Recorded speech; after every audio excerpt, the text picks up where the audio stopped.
Dans le combat pour sauver l'avenir de notre planète, la Chine est au cœur de la bataille. Le plus grand émetteur de gaz à effet de serre affronte un nombre incalculable de désastres écologiques. Le pays doit se battre contre les rivières toxiques, l'air pollué, des conditions climatiques extrêmes, la fonte des glaciers et l'avancée des déserts. Il doit aussi gérer l'explosion démographique, synonyme de croissance économique et de pollution. Ici, le changement climatique n'est pas une menace. C'est un fait. Mais depuis peu, la Chine trouve des solutions inventives qui étonnent les autres pays. La Chine place la barre un peu plus haut tous les jours, en termes de vitesse de construction, de quantité, de propreté, d'efficacité. Elle arrive à développer des technologies radicalement nouvelles, en exploitant toutes les voies possibles pour s'attaquer aux problèmes. Ce qui se passe aujourd'hui dans le pays change l'équilibre des pouvoirs au niveau mondial et évitera peut-être la catastrophe climatique. Il se pourrait que cette Chine polluée parvienne à se sauver et épargne ainsi le reste du monde.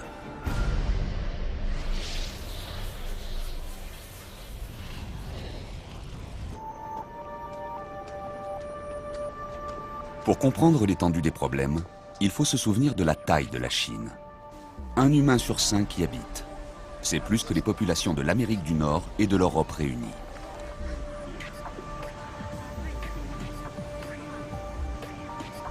Les réformes économiques des 30 dernières années ont généré une augmentation rapide de la consommation d'énergie. Toutes les heures, 1800 nouvelles voitures sont construites. 480 tonnes d'ordures sont jetées chaque minute.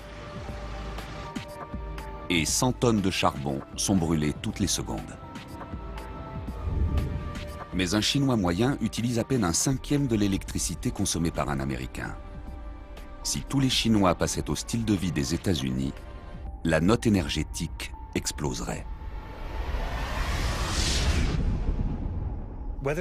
Savoir si le monde peut devenir écologique est le plus grand défi actuel, et la Chine est au cœur du problème. Julio Friedman est un éminent scientifique et un expert de la collaboration entre les États-Unis et la Chine pour le développement des énergies propres. Nous ne pourrons pas éviter la catastrophe environnementale, à moins que la Chine ne mette en place une économie verte efficace. Et c'est pour ce partenariat que je me lève chaque matin. C'est la chose la plus importante à faire. Le principal obstacle écologique de la Chine est un ennemi coriace, le charbon. Son industrie est la plus grande et la plus sale du monde. Chaque année, la Chine brûle plus de 3 milliards de tonnes de charbon, soit plus de la moitié de la consommation mondiale. C'est le triple des capacités de production des États-Unis. Les mines de charbon sont donc un pilier économique et un casse-tête environnemental.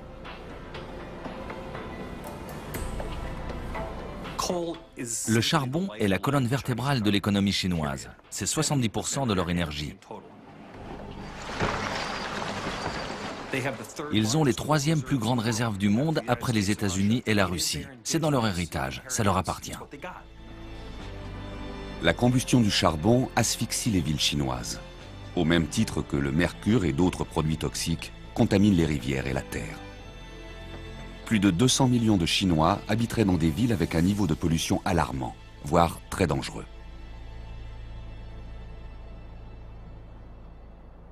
Le charbon, c'est une horreur.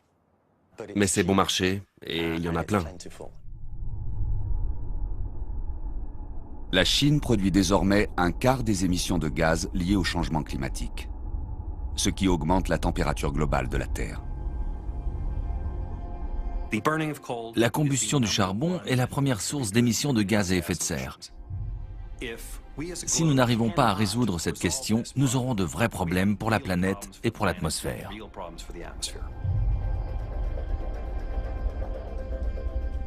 Mais un changement s'opère de façon inouïe. La Chine construit une nouvelle usine de charbon chaque semaine. Ça sonne comme une mauvaise nouvelle. Pourtant, il y a un aspect positif.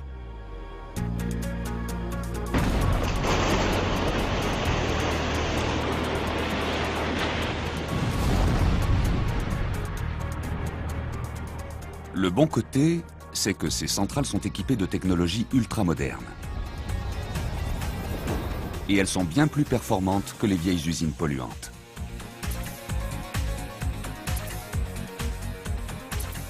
Jonathan Watts vit et travaille en Chine depuis 8 ans comme journaliste spécialiste de l'environnement.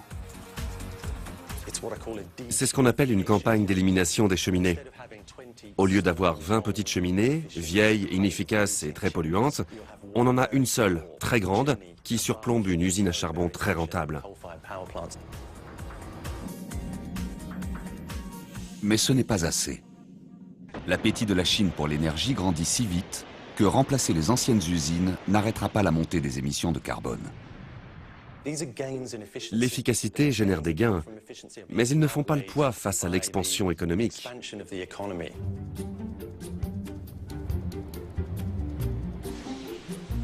En 20 ans, les 20 millions d'habitants de Shanghai ont triplé leur consommation d'énergie. Cette centrale à charbon produit assez d'électricité pour répondre à 10% des besoins quotidiens de la mégapole.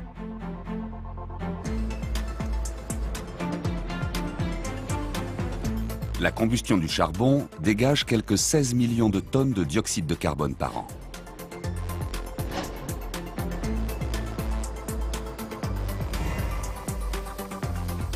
L'objectif est que de moins en moins de CO2 s'échappe dans l'atmosphère. C'est une usine comme il n'en existe nulle part ailleurs. Elle utilise le procédé CSC, de capture et stockage du CO2. Ce processus brûle le charbon à des températures extrêmes pour produire de l'énergie. Mais au lieu de libérer le CO2 dans l'atmosphère, il est capturé et stocké. Et ce, pour des usages étonnants. Voici derrière moi le centre de collecte de CO2. Ces deux grosses sphères sont utilisées pour le stockage. Le taux de pureté est de 99,99% et ces réserves serviront à faire de la bière, du soda, de la glace sèche, des extincteurs et de la fumée pour les effets de scène. Extraire le gaz du charbon et le remettre dans les sodas semble être un bon recyclage. Mais il y a encore mieux. Remettre le dioxyde de carbone là d'où il vient.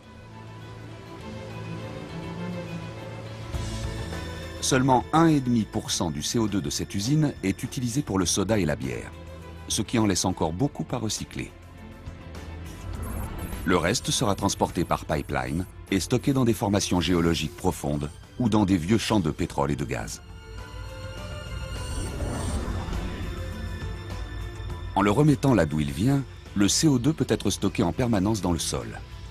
Il est absorbé par la roche et les eaux salées. Il ne peut donc plus s'échapper dans l'atmosphère. Ces deux procédés font de cette centrale un modèle de haute technologie. La technologie utilisée à Shidongkou paraît être l'une des plus avancées et des moins chères du monde.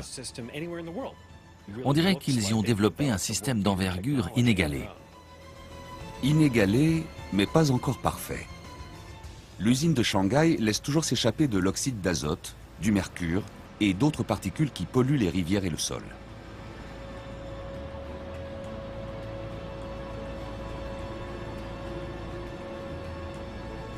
Une autre technologie représente le Graal de tous les ingénieurs, pour une centrale qui n'émet quasiment aucun polluant.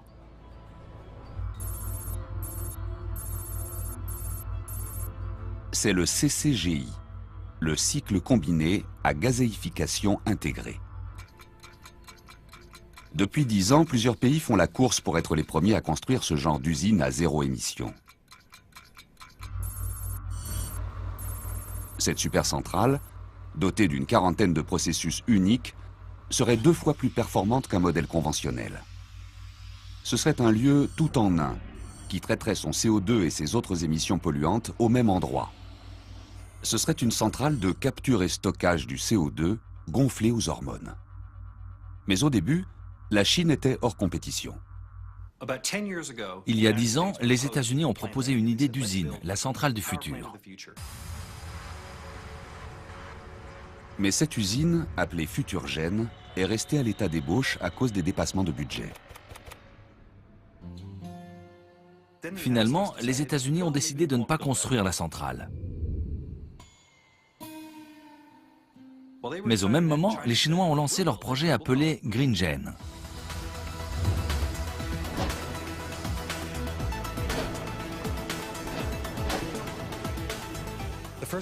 La première fois que je suis allé à GreenGen, le GPS situait l'endroit dans l'océan. Parce qu'en fait, il y a seulement 3 ans, le terrain sur lequel est construit GreenGen, c'était de l'eau.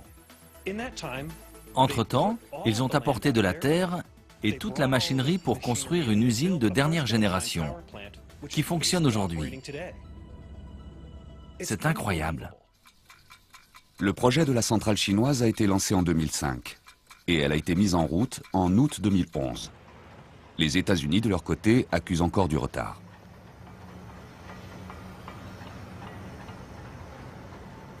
Avec ses usines à zéro émission qui vont être déployées à travers le pays, la Chine distance ses concurrents.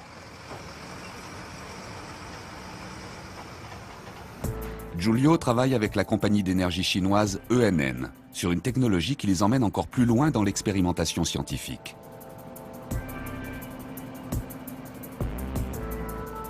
C'est une expérience où la science-fiction rejoint la réalité. Dans une cuve témoin de 10 000 litres d'algues vertes, le docteur Gan, responsable du projet, tente de convertir le charbon sale en un produit sain. Cela paraît fou et étrange, mais il croit que cette plante pourrait nous sauver. Consacrer tout mon temps et mes efforts à ce travail profite non seulement à la compagnie, mais aussi, je l'espère, à l'environnement mondial. Et cela pour avoir une énergie plus propre, une planète un peu plus verte et plus belle. C'est un procédé à couper le souffle. Le CO2 est extrait du charbon brûlé et envoyé dans ces tubes pleins d'algues qui absorbent le dioxyde. ENN a passé des années à chercher le bon type d'algues, celles qui aiment par-dessus tout ingurgiter le CO2 de la fumée de charbon. Ces algues inoffensives peuvent aussi être utilisées comme biocarburant, engrais ou même dans le domaine de la santé. D'après les premiers tests, cette algue offrirait de multiples bienfaits.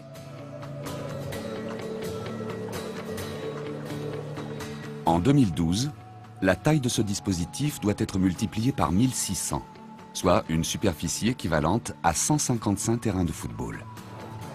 Il se pourrait qu'un jour chaque centrale dispose de ces serres d'algues nettoyantes. Mais le docteur Gan voit encore plus grand.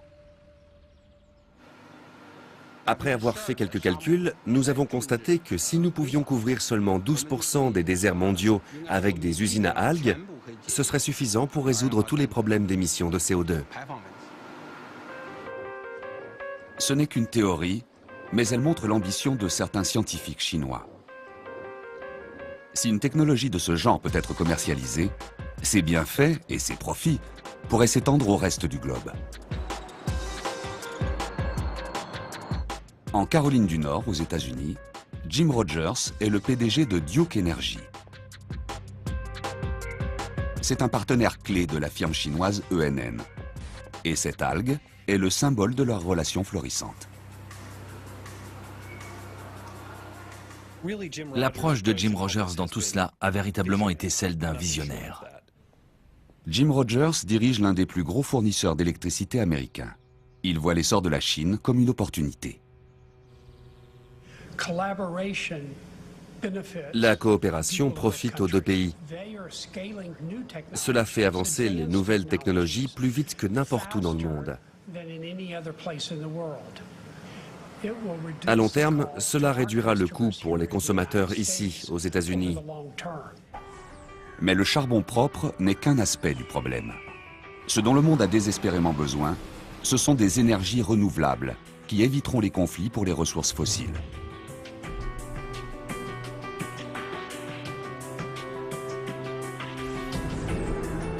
Harmonie est un mot à la mode en Chine.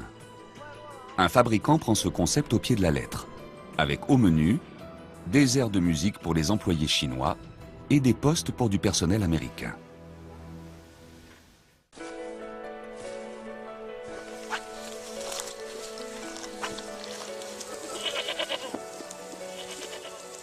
L'ancienne route de la soie est désormais pavée d'éoliennes, à perte de vue.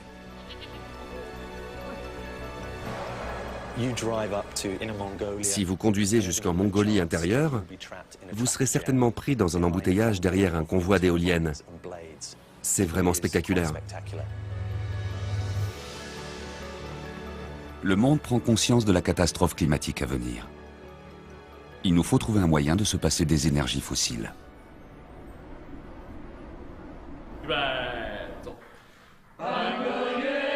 Cette chorale est composée des employés de Goldwind, une entreprise d'éoliennes qui cherche à révolutionner ce secteur industriel.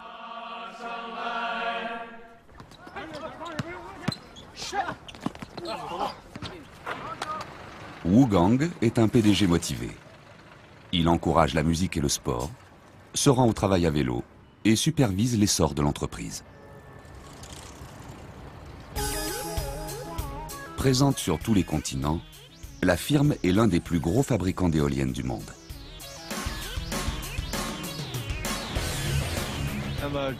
De toute évidence, la croissance économique de la Chine va se poursuivre à un bon rythme.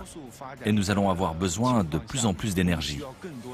Si nous pouvons trouver rapidement des moyens pour remplacer la combustion du charbon par des sources d'énergie renouvelables, nous aurons alors une chance de soulager la pression sur notre environnement. En Chine, l'éolien a explosé. Le pays était le 10e producteur mondial d'éoliennes en 2005. Il est maintenant en tête du marché en termes de production et d'utilisation. Les Chinois sont désormais en tête de la course. Au premier semestre 2011, ce sont eux qui ont le plus augmenté leur capacité éolienne.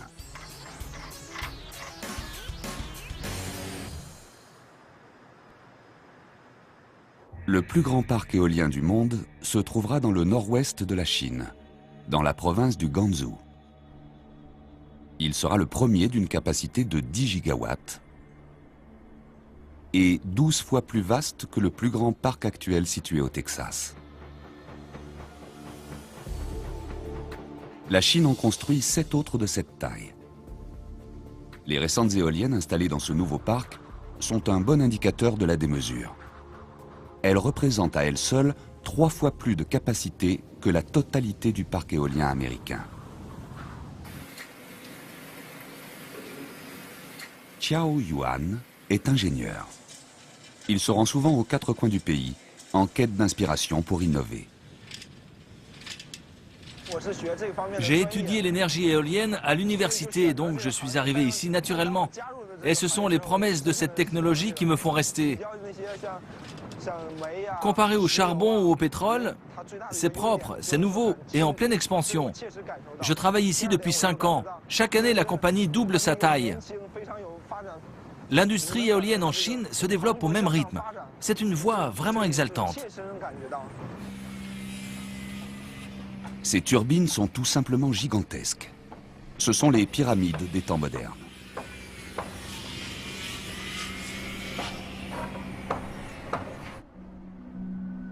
Dans un coin reculé de la Chine occidentale, Xiao Yuan et son équipe font ce que personne ne pensait possible: dompter le vent. Ils cherchent des moyens de maîtriser les performances de ces éoliennes, de les rendre plus efficaces par tous les temps. Notre plus grand défi est technologique. Heureusement, nos technologies sont parmi les plus avancées du monde. Le secret de leur succès est caché sous le capot. Au lieu d'utiliser des engrenages comme la plupart des turbines, la firme utilise un aimant dont la résistance varie en fonction de la vitesse du vent. Pas d'engrenage, donc pas besoin d'ajouter d'huile pour lubrifier, et bien moins de parties susceptibles de casser. L'entreprise est un des leaders mondiaux de cette technologie. Ce pourrait être la clé du succès pour fabriquer des engins plus fiables et plus faciles à entretenir. Ici, vous pouvez voir qu'il y a beaucoup de sable. En Mongolie intérieure, le thermomètre peut descendre jusqu'à moins 35 ou moins 40 degrés. Donc, le fait d'avoir moins de pièces mobiles est un avantage. Cette technologie est moins coûteuse à construire, plus sûre face aux vents violents et moins sujette à la casse par temps extrême. La fabrication de toutes les pièces nécessaires à ces éoliennes et leur transport sur des milliers de kilomètres est une tâche monumentale.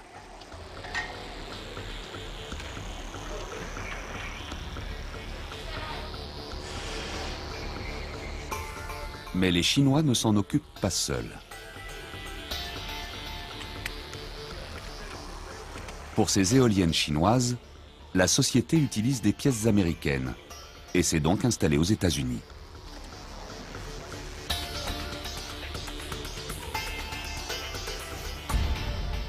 Le groupe LM fabrique les plus grandes pales d'éoliennes. 150 tonnes d'air s'écrasent sur chaque pale toutes les secondes.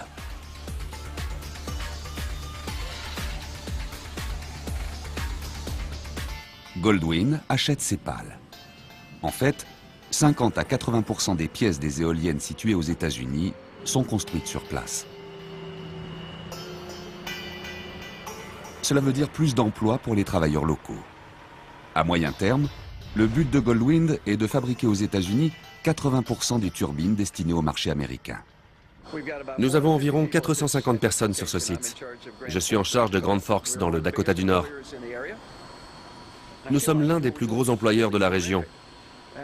Je représente une belle entreprise et une belle usine pour une belle cause qui compte vraiment pour nous et pour ce pays.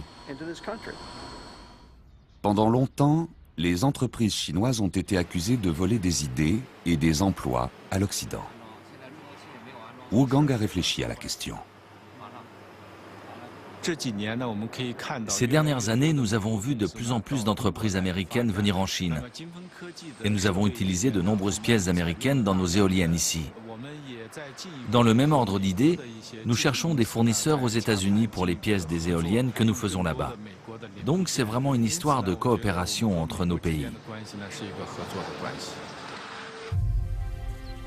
Une collaboration entre les États-Unis et la Chine qui pourrait aller au-delà du simple intérêt commercial. Les premiers ont montré par exemple que les éoliennes augmentent le flux d'air autour des champs cultivés et pourraient donc les aider à pousser. Des instruments laser détectent l'augmentation du flux d'air. Puis, on voit comment les turbulences du vent peuvent aider à réguler les températures des cultures. Une découverte américaine qui pourrait contribuer à résoudre l'un des grands problèmes de la Chine, la désertification. Le désert de Gobi progresse sur le territoire chinois de plus de 2000 km² par an. La sécheresse, la mauvaise utilisation et la surexploitation des sols en sont les principales causes. Chaque année, le désert se rapproche des grandes villes. Dans le nord-est du pays, dans la province du Jilin, Wang Ping se bat contre le désert avec du raisin. Avant d'être agriculteur, il a travaillé dans une centrale à charbon. Depuis, il a planté 5 hectares de vignes et d'autres cultures au milieu du désert. Il espère transformer le sable en terre et faire repousser l'herbe qui était là autrefois. La première fois que je suis venu, les 180 000 agriculteurs et nomades qui vivaient là ont pris soin de moi pendant 6 ans. 40 ans plus tard, je suis revenu ici et je n'ai vu que le désert. Les prairies avaient complètement disparu. Alors j'ai décidé que j'allais consacrer toute mon énergie et celle d'autres volontaires pour que cette région redevienne une prairie. Je voulais ramener ces jours heureux à ceux qui avaient pris soin de moi il y a si longtemps. La plupart des volontaires sont des étudiants qui quittent la ville pendant les vacances et découvrent ce qu'ils peuvent faire pour empêcher le désert d'avancer. D'après le professeur Wan, le désert atteint maintenant 30 ou 40 mètres de profondeur. Chaque année, il y a de nouvelles tempêtes. Le vent souffle très fort et le sable s'enfonce de plus en plus profondément. Je m'inquiète vraiment pour nos habitations et ce qu'elles deviendront. J'espère que les choses vont s'arranger. En tout cas, dans notre zone témoin, on voit apparaître de la verdure. Et on va faire en sorte qu'il y en ait davantage. Cet environnement est dû à l'activité humaine. Si nous n'arrêtons pas cette désertification dans l'esprit des gens, nous n'arrêterons jamais la désertification sur le terrain. Wang Ping a accueilli plus de 4000 volontaires au cours des 10 dernières années. Son travail est devenu un modèle écologique international.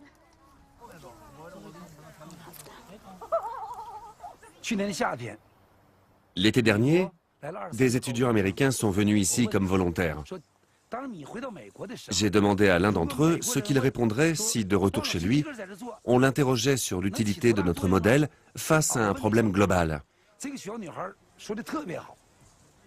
Et cet étudiant a répondu brillamment. Si personne ne commence à agir, comment le reste du monde le pourrait? Wang Ping croit passionnément que le virage vert commence d'abord chez soi. Et c'est exactement ce que fait la révolution verte de la Chine. Elle diffuse des technologies renouvelables à une échelle massive. Du plateau tibétain aux cités grouillantes de la côte Est, des ports glacés du nord de la Chine aux eaux chaudes de Canton, d'étranges toits bleus rendent le pays plus écologique.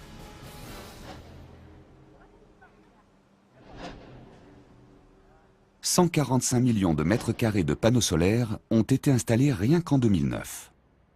Depuis, la Chine en est devenue le plus grand utilisateur. La révolution chinoise de l'énergie solaire gagne les régions les plus reculées du pays, comme le désert de Gobi en Mongolie intérieure.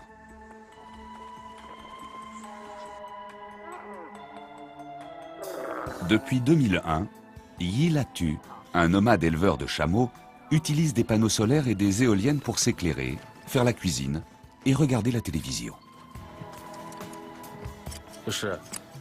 Notre mode de vie nomade est respectueux de l'environnement. Nous vivons en pensant à la durabilité. En hiver, nous mangeons à certains endroits et en été dans d'autres. Cela laisse le temps pour la repousse. C'est le style traditionnel des nomades et la façon dont nous vivons encore. L'utilisation des panneaux solaires pour chauffer l'eau et fournir de l'électricité évite de brûler quelques 14,5 millions de tonnes de charbon chaque année. Mais ici, dans le désert de Gobi, la révolution de l'énergie renouvelable fait encore plus que cela. Elle a empêché une tradition nomade de créer un désastre environnemental. Sans électricité, les nomades brûlent arbres et arbustes pour la cuisson et le chauffage. Ils déboisent ces terres fragiles et les transforment en désert. Mais désormais, leurs propres éoliennes et panneaux solaires leur donnent l'énergie dont ils ont besoin pour une vie meilleure. Nous brûlons beaucoup moins de bois désormais. En hiver, nous sommes au chaud, donc nous n'en avons pas besoin. C'est beaucoup plus respectueux de l'environnement. Ce que je préfère depuis que j'ai l'électricité, c'est regarder la télévision, surtout les chaînes de Mongolie intérieure. Nous sommes mongols, alors bien sûr ce sont nos préférés. Tout ce qu'il nous faut, c'est du vent et du soleil. Des plus grandes aux plus petites turbines, des champs de panneaux solaires à ceux qui sont sur les toits, l'énergie renouvelable a fait de profondes percées dans ce vaste pays.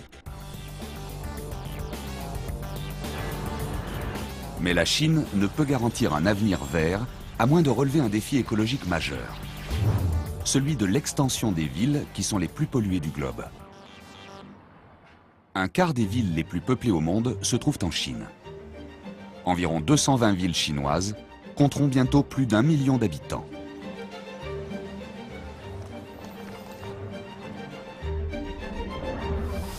Et ces agglomérations vont en s'étendant.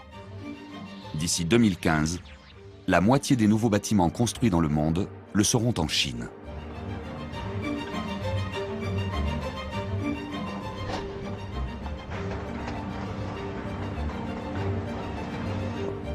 Et d'ici 2025, l'équivalent de 18 villes de la taille de Paris vont apparaître à travers le pays. Une population 4 fois plus nombreuse que celle de la France se déplacera des campagnes vers les villes. La vitrine de cette bataille environnementale est une vraie mégapole, Chongqing. Sa population équivaut à la moitié de celle de la France, mais sur un territoire 7 fois plus petit. Chongqing est l'une des villes chinoises les plus remarquables et les plus dynamiques. C'est une cité qui résume tout ce qui se passe en Chine en ce moment.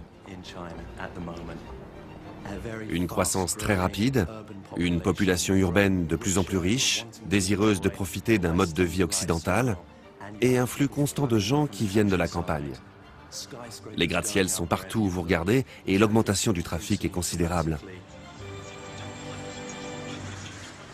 Avec ces tonnes de problèmes environnementaux, les autorités se sont enfin décidées à faire le ménage. C'est l'une des tâches colossales de la Chine. Et le maire de la ville a le poids d'une nation sur les épaules. La pression sur les ressources comme l'air et l'eau signifie qu'il y a des problèmes massifs de pollution de ce côté-là. L'immense population plus les demandes de l'industrie et du commerce rendent difficiles les économies d'énergie et la réduction des rejets polluants. Même si je sais que c'est un énorme défi, je sais aussi que nous pouvons être à la hauteur.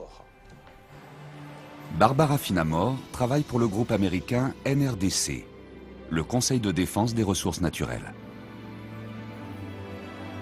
Elle partage son expertise avec la ville de Chongqing et d'autres agglomérations chinoises pour lutter contre le changement climatique. Barbara travaille sur les questions environnementales en Chine depuis plus de 15 ans. Si quelqu'un connaît l'ampleur de la tâche qui attend le pays, c'est bien elle. Chongqing compte 32 millions d'habitants. C'est l'une des plus grandes villes du monde. Quand j'y suis arrivée en 1997, il n'y avait pas de voiture du tout. Beaucoup de gens vivaient encore dans la pauvreté. Mais ce Chongqing-là est vraiment différent de celui d'aujourd'hui. Partout où vous allez, vous voyez s'élever de nouveaux bâtiments. Chongqing ne cesse de s'étendre. 500 000 nouveaux migrants y arrivent tous les ans et 6 000 voitures s'y vendent chaque semaine. Durant ces 30 dernières années, le PIB local a connu une croissance de plus de 10% par an. Le besoin d'une énergie propre et durable est énorme. S'engager dans la voie des énergies renouvelables ne va pas sans difficulté. Situé dans une vallée au centre de la Chine, Chongqing n'a pas beaucoup de vent ni de soleil. Mais une ressource naturelle y abonde, l'eau. Et c'est incroyable de voir ce qu'une simple molécule d'H2O peut faire.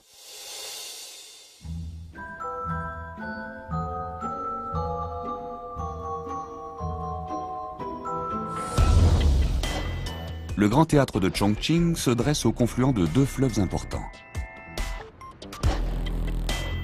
Les urbanistes ont trouvé un moyen d'utiliser les ressources naturelles à leur avantage. Adieu l'air conditionné, bienvenue à la climatisation à l'eau. Cette ressource renouvelable coule aux portes de la ville. En moyenne, en été, le fleuve est plus froid de 15 degrés que la température de l'air. Et en hiver, il est de 3,5 degrés plus chaud. Les ingénieurs détournent l'eau du fleuve dans un échangeur de chaleur qui fournit le chauffage et le refroidissement pour le bâtiment.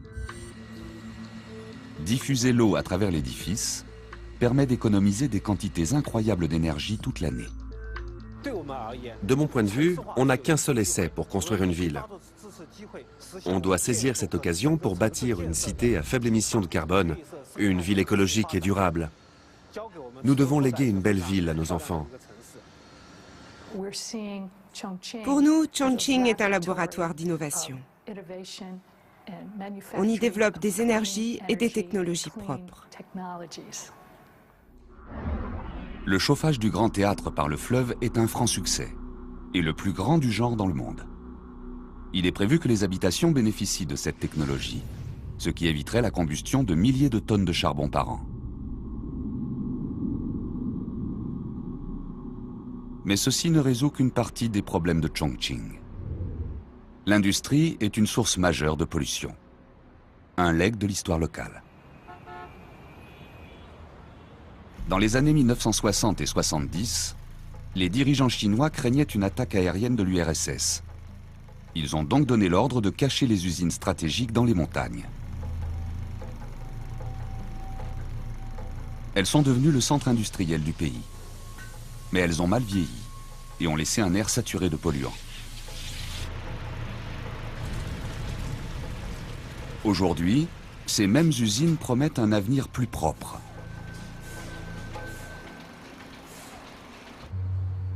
En 2009, la Chine est devenue le plus grand marché national automobile du monde, avec plus de 35 000 voitures vendues par jour.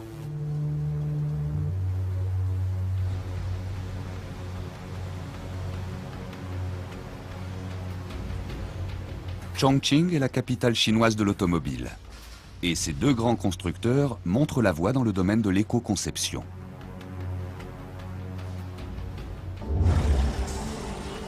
Tous les nouveaux taxis et les bus de Chongqing fonctionnent au gaz naturel comprimé, une alternative écologique à l'essence. Mais il est question de passer à l'échelle supérieure avec le tout électrique. Notre environnement est principalement pollué par les rejets des véhicules équipés de moteurs à combustion.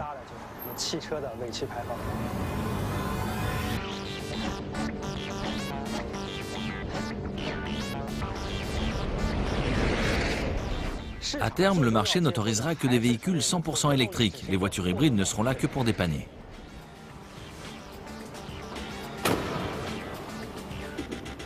Les 50 bornes de recharge passeront au nombre de 1000 d'ici 2015. Elles pousseront comme des champignons dans toute la ville et dans tout le pays. La Chine a déjà planifié l'installation de 100 millions de stations de recharge d'ici à 2020. Construire des voitures écologiques est un défi. Mais faire en sorte que les gens ne prennent plus la route et utilisent les transports publics en est un autre. La ville est en cours de transformation. Un réseau ferroviaire léger se façonne à une vitesse étonnante. Londres s'est équipé de métro dès 1863, Paris en 1900 et New York en 1904. Chongqing construit un système plus vaste que n'importe lequel d'entre eux en seulement 20 ans. Zhang Leiji a conçu le système de train léger sur rail local. Et il en est fier. Avec le rail, la consommation d'énergie par personne est très faible et il n'y a aucune émission polluante. Ça aide à l'amélioration de la qualité de l'air de Chongqing.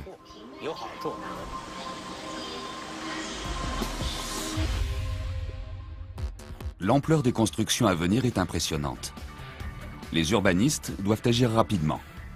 Les transports publics acheminent actuellement 130 000 personnes par jour.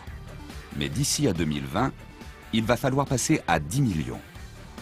Le défi revient à déplacer tous les jours plus de 30% de la population de Chongqing.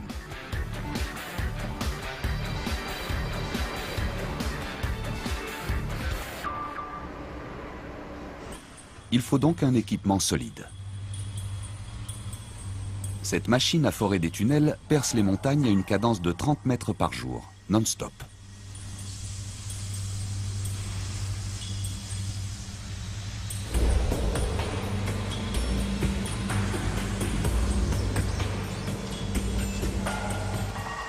Cette ligne de métro léger s'arrête à plus de 30 km en dehors de la ville. C'est ici que se trouve le vrai chantier pour que le tunnel débouche au cœur de la cité. Un monstre broyeur y fait un trou assez grand pour qu'un train y circule facilement.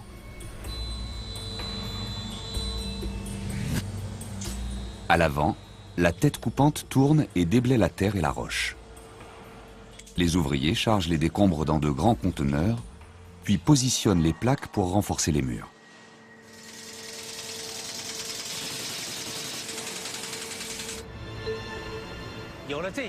Quand nous aurons terminé, la prochaine génération jouira d'un environnement propre.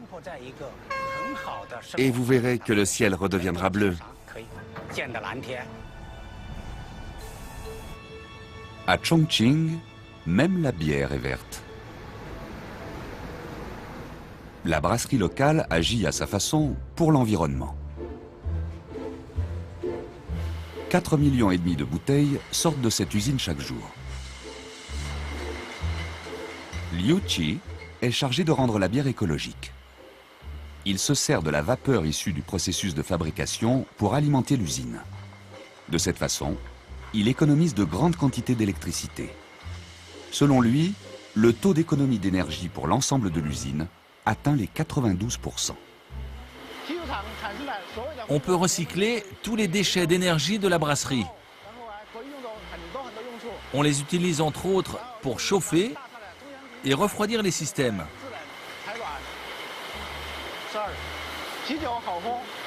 Tout le monde y gagne. Mais pour les écologistes, la guerre contre le changement climatique est comme toutes les guerres. Il ne s'agit pas seulement d'une question matérielle. Il faut aussi gagner les cœurs et les esprits. Pour que des villes comme Chongqing atteignent leurs objectifs, il faut bien sûr investir dans des équipements modernes et des structures performantes. Mais il faut aussi s'intéresser à l'attitude des gens, à l'esprit des étudiants, des travailleurs, des enfants. Dans une banlieue de Chongqing, un autre partenariat entre les États-Unis et la Chine témoigne de leurs préoccupations communes pour l'avenir. Afin de parvenir à un développement durable réel dans n'importe quel pays, les jeunes doivent aller de l'avant. Et ils le font. Mon nom est Long Junchi. Je suis élève de la classe 2 dans l'école primaire de Xinshintai. Bâtie par les États-Unis et la Chine, l'école bénéficie des réflexions écologiques les plus avancées des deux pays. C'est une école novatrice, avec une piste suspendue et une ferme cultivée par les élèves. C'est aussi un centre éducatif où sont enseignées des théories écologiques innovantes à des enfants de l'école élémentaire. Le concept de protection de l'environnement est encore relativement nouveau pour nous. Et c'est toujours un peu abstrait pour les enfants.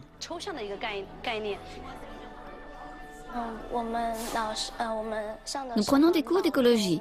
Les professeurs nous disent de protéger l'environnement, par exemple en économisant le papier. En Chine, la sauvegarde environnementale, le développement durable et le changement climatique sont au programme de chaque écolier.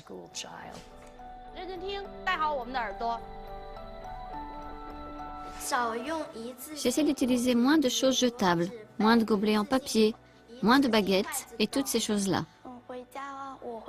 Quand je rentre chez moi, je parle de la protection de l'environnement avec ma famille et mes voisins.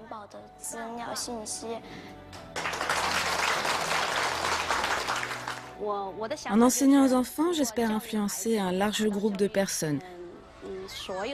Je veux leur faire prendre conscience de l'importance de la protection de notre école et de notre environnement. À Chongqing, comme partout, les jeunes sont la clé de l'avenir de notre planète.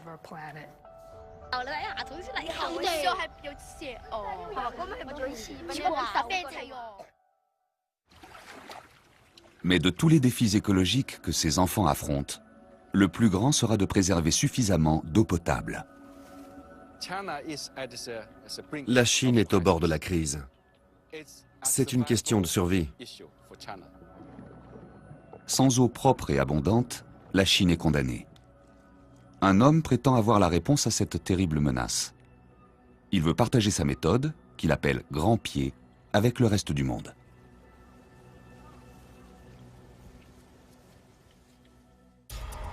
Aujourd'hui, la Chine riposte aux dégâts écologiques avec des technologies de pointe. Des turbines stockent de l'électricité à l'aide du vent. Des algues transforment le charbon noir en or vert. Et des raisins retiennent le désert. Mais un danger imminent terrifie les experts les plus optimistes. La Chine est à court d'eau, car la majorité des fleuves ou points d'eau est trop polluée pour être utilisée. Le plus grand défi que la Chine doit relever est l'eau. La pénurie d'eau et de vrais problèmes de qualité de l'eau à cause de la pollution. Ils ont d'énormes problèmes de pollution dans les rivières et les lacs, avec de l'empoisonnement au mercure et tout le reste. Toutes sortes de problèmes. Pour la Chine, c'est l'ultime combat. Le pays abrite 22% de la population mondiale, mais seulement 7% des réserves d'eau douce. Pire, L'industrialisation rapide a contaminé 70% des cours d'eau chinois. Cette double catastrophe de pénurie et de pollution de l'eau engendre des maladies, des migrations forcées et la sécheresse. Si rien n'est fait, les grandes villes comme Pékin pourraient être totalement dépourvues d'eau d'ici à 2050. La Chine a désespérément besoin d'une solution à ces problèmes apocalyptiques. Et elle en a peut-être trouvé une. Une solution qui pourrait aussi intéresser le reste du monde. Sur le fleuve Mississippi, aux États-Unis, la ville de Minneapolis organise un concours international. Le but est de trouver le meilleur moyen de transformer un tronçon de 8,5 km d'une berge vétuste en une oasis de verdure urbaine.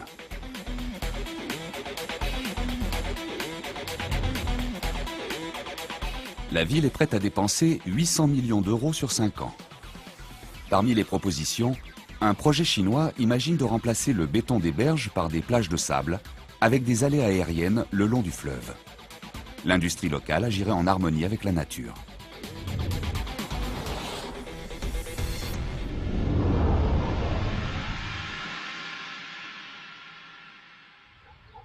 L'homme qui est à l'origine de ce projet est Yu Kongjian, un architecte paysagiste.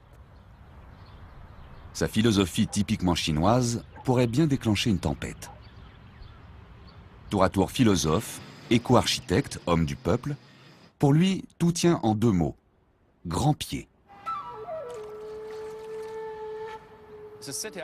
Dans la ville que j'ai décrite aujourd'hui, tout est artificiel. Tous les fleuves sont canalisés dans du béton. Nous sacrifions les capacités de la nature. Yu Kongjian pense que la réponse est de se rapprocher d'un fermier au grand pied plutôt que d'un citadin sophistiqué.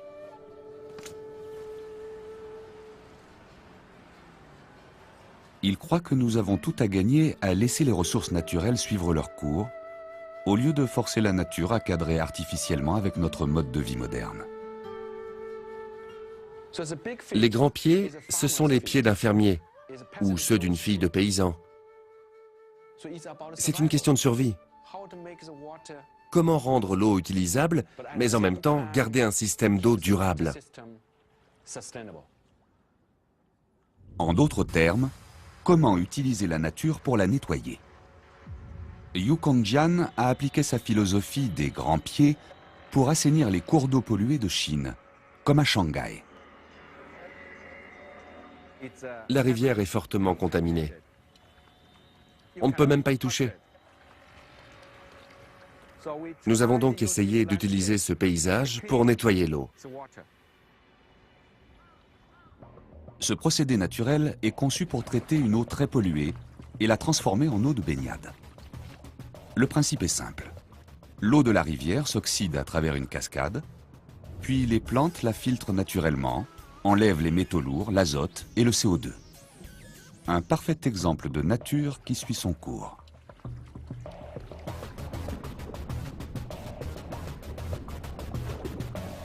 Ce petit bout d'essai nettoie déjà un bassin de taille olympique chaque jour, et pas seulement pour le bénéfice de l'homme. Nous trouvons déjà 37 nouvelles espèces d'oiseaux qui viennent à cet endroit. Des tortues, des grenouilles, des poissons et toutes sortes d'animaux sauvages. À Pékin, l'équipe met la touche finale à sa proposition pour le projet du Mississippi. Sur les 55 inscriptions issues de 14 pays, le projet de Yu Kongjian est le seul non-américain à arriver en demi-finale.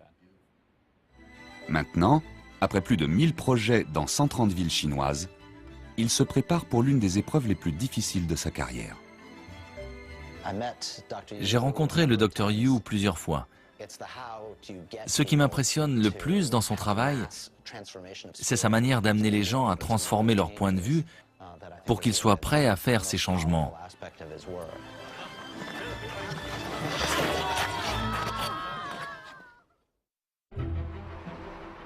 Aujourd'hui, Yu Kongjian va tenter d'exporter son projet aux États-Unis. Le jour de la présentation est arrivé. Je suis Yu Kongjian, le designer chargé de ce projet. Éteignez les lumières, s'il vous plaît. Yu Congjian continue de propager sa pensée durable à travers la Chine et le reste du monde.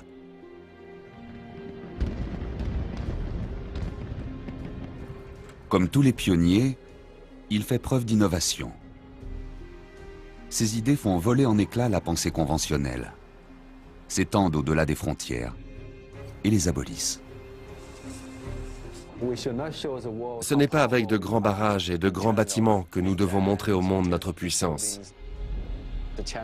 Les Chinois peuvent être respectés s'ils rendent la vie plus verte. Mon vœu pour l'avenir, c'est que tout le monde en Chine puisse vivre dans un pays d'air pur et d'eau potable. C'est un grand défi. Je pense que la Chine peut le relever. Il n'y a pas un instant à perdre. Après des décennies de catastrophes écologiques, la Chine est enfermée dans une lutte sans merci contre le changement climatique.